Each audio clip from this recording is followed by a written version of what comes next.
Kali ini ceramah yang dibacakan berjudul 4 Kesunyitan Mulia. Namun Anda jangan mengharapkan akan mendengar Ajahn Chah menguraikan, ini loh duka Arya Saca, ini loh duka Samudaya Arya Saca, ini loh yang dimaksud duka Niroda Arya Saca, atau ini loh kesunyatan keempat duka Niroda Gamini Patipada Arya Saca. Bukan teori seperti itu. Tetapi Ajahn Chah akan menguraikannya dalam praktek keseharian kita. Ceramah ini dibawakan oleh Venerable Ajahn Chah di Manjusri Institute in Cambria, United Kingdom, pada tahun 1977, ketika Ajahn Chah mengunjungi pusat Tibetan di Inggris Utara. Sekedar catatan tambahan, dalam ceramah ini Ajahn Chah sempat memberitahukan bahwa pada saat itu, tahun 1977, sudah ada 40 cabang wiharanya. Tetapi pada tahun 2018, ada catatan bahwa sudah ada lebih dari 300 cabang wihara Wat Nong Pah-pong, baik besar maupun kecil. 4 Kesunyitan Mulia, ceramah Venerable Ajahn Chah. Hari ini saya diundang Kepala Biara untuk membabarkan ajaran pada Anda. Jadi saya minta Anda duduk dengan tenang dan memusatkan pikiran. Karena kendala bahasa, kita harus menggunakan seorang penterjemah. Tanpa perhatian yang seksama, Anda mungkin tidak akan mengerti. Selama saya tinggal di sini, saya merasa senang. Baik guru maupun Anda semua, para muridnya, telah memperlakukan saya dengan ramah, dengan penuh senyum. Sepertinya Anda telah mempraktekkan dhamma yang sesungguhnya. Tempat kalian ini juga sangat mengagumkan, dan begitu luas. Saya mengagumi dedikasi Anda yang berusaha merenovasinya dan menyediakan tempat untuk berlatih dhamma. Selama menjadi guru beberapa tahun ini, banyak masa sulit yang telah saya alami. Saat ini kurang lebih ada 40 cabang wihara Wat Nong Pah-pong. Tetapi sampai hari ini pun masih ada murid saya yang sulit dipahami. Ada yang sudah mengerti, tetapi tidak mau berlatih, dan ada yang tidak mengerti dan tidak mencoba mengerti. Saya tidak tahu apa yang harus saya lakukan terhadap mereka. Mengapa manusia mempunyai pola pikir demikian? Sikap tidak peduli itu tidak begitu baik. Tetapi meskipun demikian, mereka tetap tidak mau memahami. Banyak orang yang diliputi keraguan saat berlatih. Mereka selalu ragu. Mereka semua ingin menuju Nibbana, tetapi mereka tidak mau melalui jalurnya. Ini membingungkan. Ketika saya menyuruh mereka meditasi, mereka ketakutan. Atau kalau tidak, mereka mengantuk. Seringkali mereka ingin melakukan hal-hal yang tidak saya ajarkan. Ketika saya bertemu dengan yang terhormat Kepala Biara di sini, saya menanyakan tentang murid-murid beliau. Beliau mengatakan hal yang sama terjadi di sini. Inilah yang membuat luka hati seorang guru. Ajaran yang akan saya babarkan untuk Anda hari ini adalah jalan untuk mengatasi masalah pada saat ini, pada hidup ini. Beberapa orang mengatakan mereka begitu sibuk sampai-sampai tidak punya waktu untuk berlatih dhamma. Apa yang dapat kami lakukan? Tanya mereka. Saya bertanya, apakah kalian bernafas saat bekerja? Mereka jawab, tentu saja. Jadi bagaimana kalian bisa punya waktu untuk bernafas kalau kalian begitu sibuk? Mereka tidak tahu harus menjawab apa. Jika kalian punya sati atau perhatian kewaspadaan saat bekerja, kalian akan punya cukup banyak waktu untuk berlatih. Berlatih meditasi sama halnya dengan bernafas. Saat bekerja kita bernafas, saat tidur kita bernafas, saat duduk kita bernafas. Mengapa kita punya waktu untuk bernafas? Karena kita melihat betapa pentingnya bernafas. Jadi kita selalu dapat menyediakan waktu untuk bernafas. Begitu pula, jika kita melihat pentingnya berlatih meditasi, maka kita akan mempunyai waktu untuk itu. Pernahkah Anda menderita? Pernahkah Anda bahagia? Disinilah kebenaran. Disinilah Anda harus berlatih dhamma. Siapakah itu yang berbahagia? Pikiran yang berbahagia. Siapa yang menderita? Pikiran. Dimanapun hal-hal semacam itu muncul, di situ pula lah mereka lenyap. Sudahkah Anda mengalami penderitaan? Sudahkah kalian mengalami kebahagiaan? Mengapa demikian? Apa yang menyebabkan semua ini? Inilah masalah kita.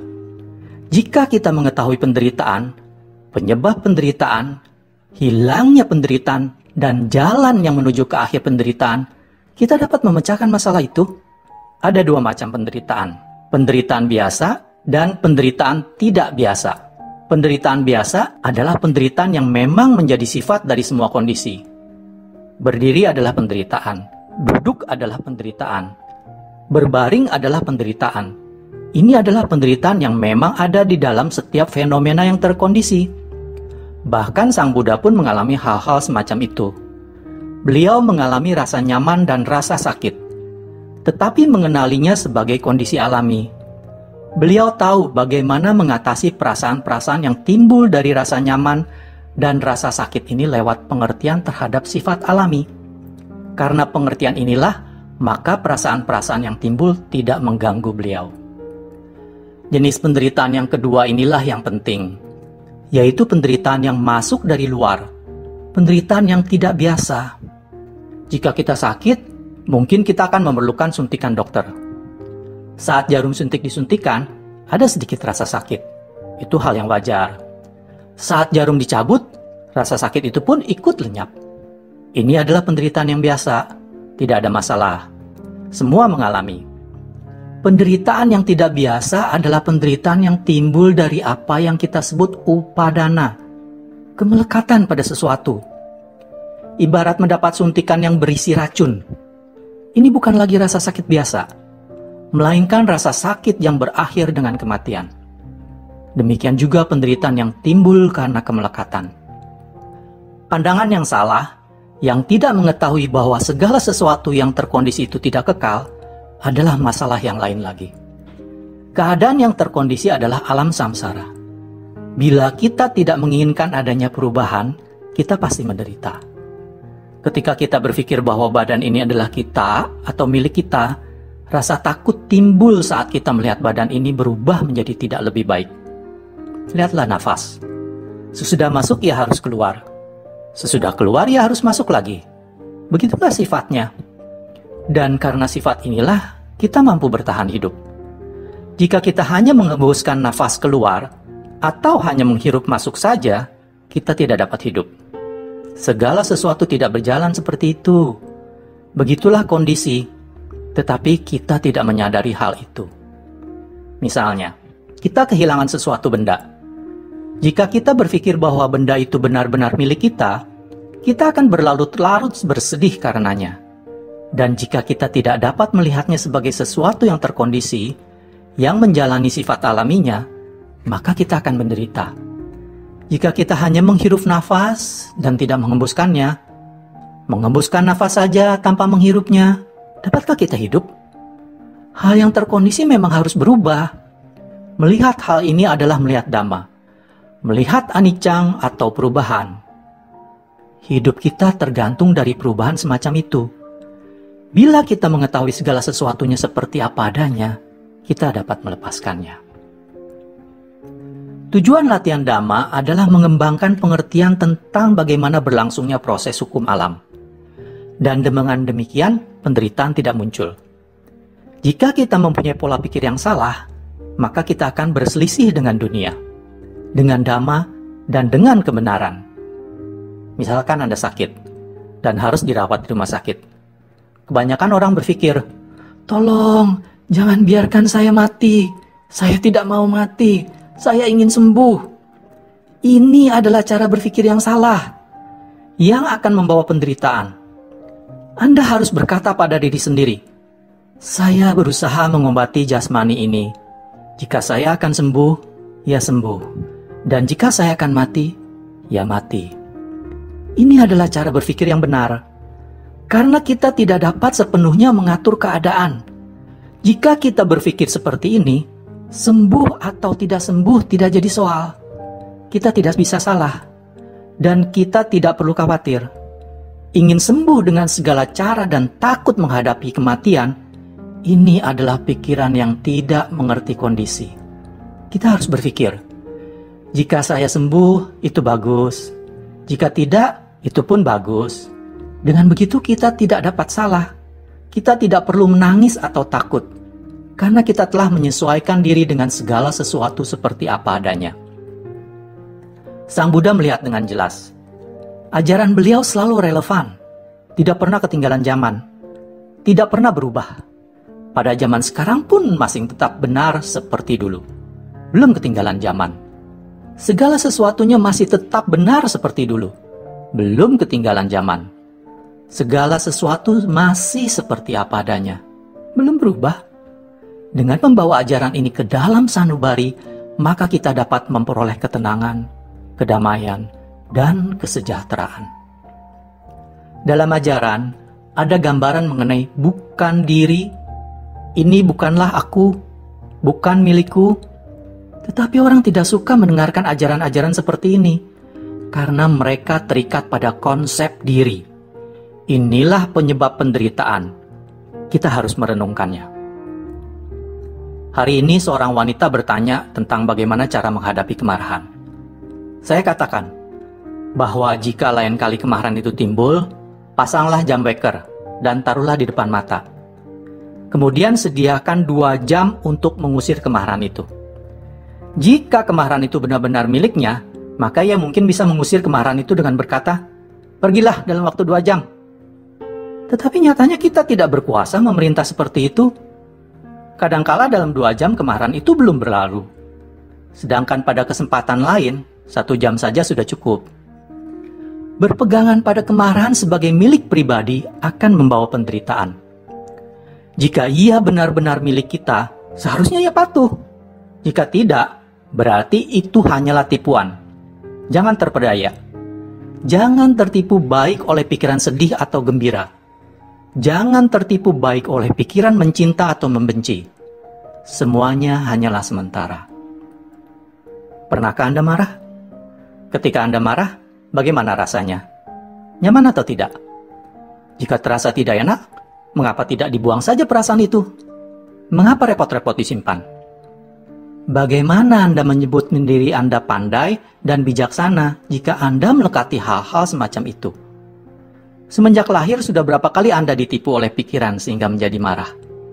Ada hari-hari di mana pikiran bahkan dapat menyebabkan seluruh anggota keluarga bertengkar, atau menyebabkan Anda menangis semalaman. Tetapi masih saja marah. Kita masih melekat pada hal ini dan itu, kemudian menderita. Jika Anda tidak melihat ke dalam penderitaan, maka Anda akan tetap menderita. Jika Anda melihat penderitaan dalam kemarahan hari ini, buanglah. Jika tidak dibuang, kemarahan itu akan terus-menerus dan pasti membawa penderitaan. Tidak ada kesempatan untuk beristirahat.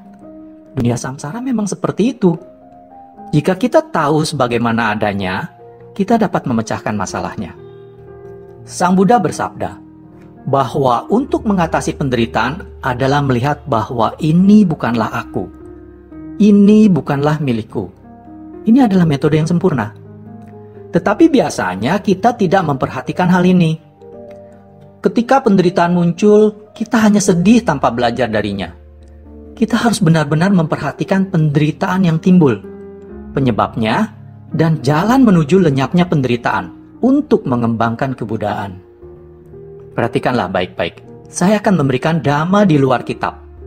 Beberapa di antara Anda mungkin tidak menyadari bahwa ini adalah ajaran dhamma. Kebanyakan orang melihat kitabnya, tetapi tidak melihat dhamma. Hari ini saya akan memberikan ajaran di luar kitab. Beberapa orang mungkin akan melewatkan intinya atau bahkan tidak mengerti. Misalkan, ada 2 orang yang sedang berbicara, dan kemudian melihat seekor ayam dan seekor itik. Yang satu berkata, "Mengapa ayam itu tidak seperti itik? Mengapa itik itu tidak seperti ayam?" Dia ingin agar ayam itu menjadi seperti itik, dan itik menjadi seperti ayam. Ini adalah sesuatu yang tidak mungkin. Meskipun orang tersebut berharap sepanjang hidupnya, maka hal itu tidak akan terjadi. Karena ayam adalah ayam, dan itik adalah itik. Selama orang berpikir semacam itu, ia akan menderita. Orang yang satu mungkin melihat bahwa ayam adalah ayam, dan itik adalah itik, begitu saja. Tidak ada masalah. Ia melihat dengan benar. Jika Anda menginginkan ayam menjadi itik atau sebaliknya, Anda pasti akan menderita. Demikian juga, hukum anicca mengatakan bahwa segala sesuatunya tidak kekal. Jika Anda menginginkan segala sesuatunya menjadi kekal, Anda akan menderita. Tiap kali ketidakkekalan menampakkan diri, Anda akan kecewa. Seseorang yang melihat bahwa segala sesuatu memang bersifat tidak kekal akan tenang. dia tidak akan berada dalam konflik. Sebaliknya, yang menginginkan segala sesuatunya kekal tidak akan tenang. Bahkan mungkin tidak bisa tidur. Itu adalah ketidakpedulian tentang anicang, ketidakkekalan. Jika Anda ingin mengenal Dhamma, kemana harus mencari? Kita harus mencarinya dalam tubuh dan pikiran ini. Anda tidak akan menemukannya di rak-rak buku. Untuk benar-benar melihat Dhamma, kita harus melihat pada tubuh dan pikiran. Hanya dua hal ini. Pikiran memang tidak terlihat oleh mata fisik. Ia harus dilihat dengan mata batin. Sebelum Dhamma dapat direalisasikan, kita harus tahu kemana harus mencari. Dhamma yang ada di dalam tubuh harus dilihat pada tubuh. Dan dengan apa kita melihat tubuh? Dengan pikiran. Kita tidak akan melihat Dhamma jika mencari arah lain. Karena baik kebahagiaan maupun penderitaan selalu muncul di sini. Atau, sudah pernahkah Anda melihat kebahagiaan tumbuh di pohonan, sungai, atau cuaca? Kebahagiaan dan penderitaan adalah perasaan yang muncul dari tubuh dan pikiran kita sendiri. Maka dari itu, Sang Buddha mengatakan pada kita untuk mengenali Dhamma persis di sini. Dhamma ada di sini. Dan disinilah kita harus melihat. Guru Anda mungkin menyuruh Anda mencarinya di buku-buku. Tetapi jika Anda benar-benar mengira bahwa disitulah Dhamma sebenarnya berada, Anda tidak akan pernah melihatnya. Setelah melihat buku-buku itu, Anda harus merenungkan ajaran itu. Dengan demikian, Anda akan mengerti Dhamma. Di mana letak Dhamma yang sebenarnya? Ia berada persis di sini, di dalam tubuh dan pikiran kita. Gunakanlah pikiran kita untuk merenungkan tubuh jasmani dan inti dari latihan perenungan ini. Bila kita melakukan hal ini, kebijaksanaan akan muncul dalam pikiran. Bila ada kebijaksanaan dalam pikiran kita, maka segala sesuatu akan lebih baik. Kemanapun kita melihat akan ada Dhamma. Kita akan melihat anicang, dukkha, dan anatta setiap saat. Anicca artinya sementara. Dukkha. Jika kita melekat pada hal-hal yang sementara, kita pasti menderita. Karena mereka bukan kita atau kepunyaan kita. Dalam arti anatta. Tetapi jika kita tidak melihat hal ini, kita akan selalu melihatnya sebagai kita atau milik kita. Ini artinya kita tidak melihat kebenaran dari konvensi atau kesepakatan bersama. Kita harus mengerti tentang konvensi. Sebagai contoh, semua yang hadir di sini mempunyai nama. Apakah nama-nama itu dilahirkan bersama kita atau diberikan sesudahnya? Mengertikah kalian? Inilah konvensi. Apakah konvensi itu berguna? Tentu saja. Sebagai contoh, misalkan ada 4 orang lelaki, yaitu A, B, C, dan D. Mereka semua harus punya nama sendiri-sendiri untuk memudahkan komunikasi dan kerja bersama. Jika kita ingin berbicara kepada Pak A, kita dapat memanggil Pak A, dan beliau akan datang, bukan yang lain. Ini adalah kemudahan yang diberikan konvensi. Tetapi jika kita melihat dalam-dalam, kita akan melihat kekosongan. Yang ada hanya 4 elemen, tanah, air, angin, dan api. Hanya inilah tubuh kita. Tetapi kita tidak melihatnya seperti itu karena kekuatan kemelekatan. Atawa dupadana. Jika kita mau melihat dengan jelas, kita akan melihat bahwa yang disebut manusia itu tidaklah seberapa. Bagian yang padat adalah elemen tanah. Bagian yang cair adalah elemen air. Bagian yang bergerak adalah elemen angin. Dan bagian yang panas adalah elemen api. Perpaduan keempat elemen itulah yang kita sebut manusia. Bila dipisah-pisahkan, kita hanya akan melihat tanah, air, angin, dan api. Lalu di mana orangnya? Tidak ada. Itulah sebabnya, mengapa Sang Buddha mengajarkan bahwa tidak ada latihan yang lebih tinggi daripada melihat bahwa ini bukan aku dan bukan milikku. Semuanya hanyalah konvensi. Jika kita memahami segala sesuatunya dengan jelas seperti ini, kita akan berada dalam kedamaian. Jika saat ini kita menyadari ketidakkekalan, bahwa segala sesuatu bukanlah kita atau milik kita, ketika mereka hancur, kita tidak akan terganggu. Karena toh mereka bukan milik siapapun. Mereka hanyalah elemen tanah, air, angin, dan api. Sulit bagi orang untuk melihat hal ini. Tetapi bukan berarti tidak mungkin. Jika kita dapat melihat hal ini, kita akan merasa tentram. Tidak akan ada begitu banyak kemarahan, ketamakan, atau hayalan. Jika kita dapat melihat kebenaran ajaran Sang Buddha, kita tidak akan memerlukan terlalu banyak guru. Tidak perlu mendengarkan ajaran setiap hari. Jika mengerti, maka kita akan mengerjakan apa yang dituntut dari kita. Apa yang membuat orang sulit dipahami adalah mereka tidak mau menerima nasihat-nasihat guru. Di depan guru, mereka bertindak lebih baik, tetapi mereka menjadi pencuri di belakangnya. Manusia memang sulit dipahami. Orang-orang Thailand pun seperti ini. Itulah sebabnya mereka harus mempunyai banyak guru. Waspadalah. Jika tidak waspada, Anda tidak akan melihat dhamma. Anda harus tangkap terhadap situasi. Dengarkanlah nasihat-nasihat dan pertimbangkan baik-baik. Apakah bunga ini indah? Apakah Anda melihat keburukan bunga ini? Berapa lama mereka akan tetap indah? Akan jadi seperti apakah nantinya? Mengapa itu berubah? Dalam waktu 3 atau 4 hari, Anda harus membuang bunga itu, bukan? Ia kehilangan keindahannya. Orang melekat pada keindahan dan kebaikan. Jika sesuatu tampak baik, mereka langsung saja melekat. Sang Buddha mengajar kita untuk melihat sesuatu yang indah sebagai sesuatu yang indah tanpa terikat padanya. Jika ada perasaan menyenangkan, jangan terpedaya. Kebaikan atau goodness dari keindahan bukanlah sesuatu yang pasti. Tidak ada sesuatu pun di dunia ini yang pasti. Inilah kesunyataan. Hal-hal yang bukan benar adalah hal-hal yang berubah. Misalnya kecantikan. Kebenaran yang ada pada hal-hal semacam itu adalah bahwa semuanya berubah terus.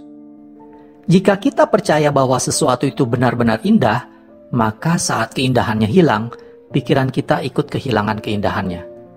Ketika sesuatu tidak lagi baik, pikiran kita ikut kehilangan kebaikannya. Kita menginvestasikan pikiran kita dalam hal-hal materi seperti ini. Ketika mereka rusak atau hancur, kita menderita karena kita merasa memiliki. Sang Buddha mengatakan pada kita untuk melihat hal-hal ini semata-mata sebagai struktur alam. Keindahan muncul dan dalam beberapa hari akan lenyap. Bisa melihat ini berarti mempunyai kebijaksanaan. Maka dari itu kita harus melihat ketidakkekalan. Jika melihat sesuatu yang indah, kita harus berkata kepada diri kita sendiri, itu tidak indah. Jika berpikir bahwa sesuatu jelek, kita harus mengatakan pada diri sendiri, itu tidak jelek. Cobalah untuk melihat seperti ini. Teruslah merenung seperti ini. Kita akan melihat kebenaran pada hal-hal yang tidak benar. Melihat kepastian pada hal-hal yang tidak pasti. Hari ini saya telah menerangkan jalan untuk mengerti penderitaan, apa yang menyebabkan penderitaan, hilangnya penderitaan, dan jalan menuju akhir penderitaan. Jika kalian mengerti penderitaan, kalian harus membuang penderitaan. Jika kalian mengerti penyebab penderitaan, kalian harus membuang penyebab penderitaan. Berlatihlah untuk melihat hilangnya penderitaan. Lihatlah anicca, dukkha, dan anatta, maka penderitaan pun akan berkurang. Ketika penderitaan menghilang, kemana kita harus pergi? Untuk apa latihan yang kita jalankan? Kita berlatih untuk melepaskan, bukan untuk mendapatkan. Ada seorang wanita yang sore tadi memberitahukan pada saya bahwa dia sangat menderita. Saya bertanya padanya, apa yang diinginkan? Dan dia menjawab, ia ingin penerangan atau enlightenment. Saya berkata, selama kamu masih menginginkan penerangan, kamu tidak akan pernah mencapai penerangan. Jangan menginginkan apapun. Ketika kita mengerti kebenaran penderitaan, kita membuang penderitaan. Ketika kita mengerti sebab-sebabnya, kita tidak menciptakan sebab-sebab tersebut. Kita berlatih untuk membawa penderitaan pada akhir jalan lenyapnya penderitaan. Latihan yang menuju ke penghentian itu adalah dengan melihat ini bukanlah diri. Ini bukan aku atau mereka. Melihat dengan cara seperti ini memungkinkan penderitaan untuk hilang. Ini seperti mencapai tujuan dan berhenti. Itulah penghentian, mendekati nibbana. Dengan kata lain, maju adalah penderitaan. Mundur adalah penderitaan. Berhenti adalah penderitaan. Tidak maju, tidak mundur, tidak berhenti. Apa yang tersisa? Tubuh dan pikiran berhenti di sini. Inilah berhentinya penderitaan. Sulit untuk dimengerti, bukan? Jika kita rajin terus-menerus mempelajari ajaran ini, kita akan melampaui segala sesuatu dan mencapai pengertian. Akan ada penghentian. Inilah ajaran utama Sang Buddha. Titik akhir. Ajaran Sang Buddha berakhir pada titik tercapainya pelepasan total. Hari ini saya menguraikan nasihat ini pada kalian semua dan juga Yang Mulia Kepala Biara. Jika ada yang salah, mohon dimaafkan. Tetapi jangan terburu-buru menghakimi benar atau salah. Dengarkan saja dulu. Jika saya memberi Anda buah dan mengatakan bahwa buah itu enak, kalian catat saja komentar saya itu. Tetapi jangan langsung percaya, karena kalian belum mencicipinya sendiri. Ajaran yang saya berikan hari ini juga demikian. Jika Anda ingin tahu apakah buah ini manis atau masam, kupas, lalu cicipi. Kemudian Anda akan tahu apakah itu manis atau asam. Lalu Anda dapat mempercayai saya, karena telah membuktikannya sendiri. Jadi tolong jangan buang buah ini, simpan dan rasakan. Kenalilah rasanya sendiri. Hari ini adalah hari yang sangat membahagiakan bagi kita semua. Saya telah berkesempatan untuk bertemu dengan Anda semua, dan juga para guru terhormat lainnya. Anda tadinya tidak berpikir bahwa kita akan bisa bertemu seperti ini, karena kita tinggal berjauhan. Saya rasa pasti ada alasan khusus kenapa kita bisa bertemu seperti ini. Sang Buddha mengajarkan bahwa segala sesuatunya pasti mempunyai sebab. Jangan lupakan ini. Pasti ada beberapa sebab. Mungkin dalam kehidupan yang lalu kita semua adalah saudara. Mungkin karena guru yang lain tidak datang, saya yang datang. Mengapa demikian? Mungkin karena kita membuat penyebabnya sendiri saat ini. Saya akan meninggalkan Anda semua dengan ajaran ini. Semoga Anda tekun dalam latihan. Tidak ada yang lebih baik daripada berlatih Dhamma. Dhamma adalah pedoman kehidupan. Orang bingung sekarang ini karena mereka tidak mengerti Dhamma. Jika kita mempunyai Dhamma, kita akan tentram. Saya merasa berbahagia berkesempatan membantu Anda dan para guru untuk mengembangkan latihan Dhamma. Saya meninggalkan Anda dengan hati yang berisi harapan-harapan yang baik bagi Anda. Besok, saya akan pergi. Saya tidak yakin kemana. Ini adalah hal yang wajar. Ada kedatangan, harus ada kepergian. Ada kepergian, harus ada kedatangan. Beginilah dunia. Kita jangan terlalu terpengaruh oleh perubahan yang ada. Ada kebahagiaan, kemudian ada penderitaan. Ada penderitaan, kemudian ada kebahagiaan. Ada untung, kemudian ada rugi. Ada rugi, kemudian ada untung. Beginilah segala sesuatunya. Pada masa Sang Buddha, ada seorang murid yang tidak suka pada Sang Buddha. Karena Sang Buddha selalu menuntun mereka untuk tekun berlatih, untuk selalu mawas diri. Mereka yang malas, takut kepada Sang Buddha dan menolak beliau. Ketika Sang Buddha Mahaparinibbana, satu kelompok murid menangis dan sedih karena Sang Buddha tidak bisa membimbing mereka lagi. Kelompok ini belum bijak. Kelompok yang lain merasa bahagia dan lega karena Sang Buddha tidak akan bisa mendorong-dorong mereka dan memerintah mereka untuk berlatih dengan rajin dan sebagainya. Kelompok yang ketiga tetap tenang. Mereka merenungkan bahwa apa yang muncul pasti akan lenyap sebagai konsekuensinya. Ada 3 kelompok ini. Kalian ingin menjadi kelompok yang mana? Kelompok yang menangis adalah kelompok yang masih belum mengerti Dhamma. Kelompok yang kedua adalah kelompok yang menolak Sang Buddha. Beliau selalu melarang mereka melakukan hal-hal tidak bermanfaat yang mereka inginkan. Mereka hidup dalam ketakutan akan nasihat-nasihat Sang Buddha. Pada saat Buddha Mahaparinibbana, mereka merasa sangat lega. Sekarang ini keadaan tidak begitu banyak berubah. Ada kemungkinan guru-guru di sini mempunyai murid-murid yang menolak mereka. Mungkin tidak secara langsung, hanya dalam hati. Memang wajar bagi orang yang masih mempunyai kekotoran batin untuk bertindak seperti itu. Bahkan Sang Buddha pun ada yang membenci. Saya juga mempunyai murid yang seperti itu. Saya mengatakan kepada mereka untuk berhenti berbuat jahat, tetapi mereka menyayangi perbuatan jahat. Jadi mereka membenci saya. Banyak yang seperti ini. Semoga kalian semua pandai membawa diri dalam berlatih Dhamma.